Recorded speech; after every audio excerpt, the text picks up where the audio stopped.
Assalomu alaykum. Men Mamarizayev G'aybullo, Sirdaryo viloyati Bayot tumani Shirin Refisdan kelgan. Bu Xayr Xavotoq sanatoriyasi Jizzax viloyati Yangiobod tumani Uchturgan qishlog'ining yaqin joyida joylashgan.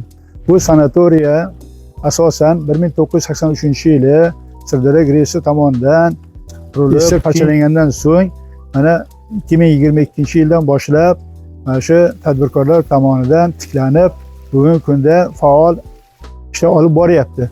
Bu sanatoriya agar tarixiga nazar solsak, bu 1948-yilda neft konlarini qazishda suvni ortish tufayli paydo bo'lgan. Bu yerda ko'plab kasalliklarga davo bor. Buni tarkibida har xil mineral moddalar bo'lib, bu asosan inson salomatligini to'qmalariga, oyoq to'qmalariga, jigar kasalliklariga, oshqozon ichak kasalliklariga juda koni foyda. 10-yilda kelgan bo'lsak, 10 kun davomida davolandik va uning natijasini ko'rdik.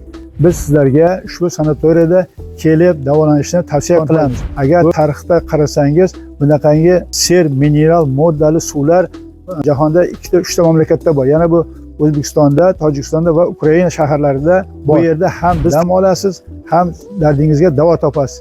Biz tavsiya qilamiz, kelinglar, maza qilinglar.